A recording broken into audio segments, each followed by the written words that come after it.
Sederalun puluhan mobil angkutan umum mulai dari bus antar provinsi hingga ragam truk mengantri di SPBU Lembata, Banda Aceh, Selasa 26 November.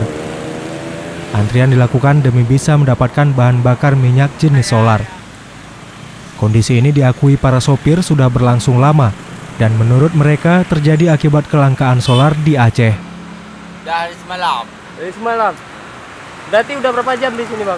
Pagi. Dari pagi, Bang. Ah.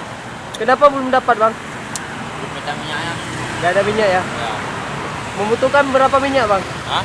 Membutuhkan berapa minyak? Tidak banyak kali, 200 liter aja. 200 liter aja. Tapi sulit ya? Ya.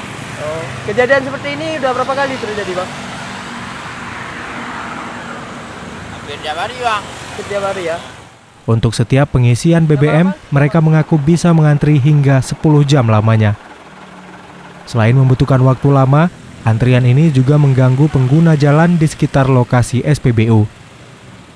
Ini dikarenakan kendaraan yang mengantri meluber hingga keluar area SPBU dan memakan setengah badan jalan. Sebelumnya nggak pernah. Nggak pernah. Tapi di tempat-tempat lain gitu juga. Minyak nggak dikasih juga kadang-kadang. Dari Banda Aceh, Henry, Serambi On TV.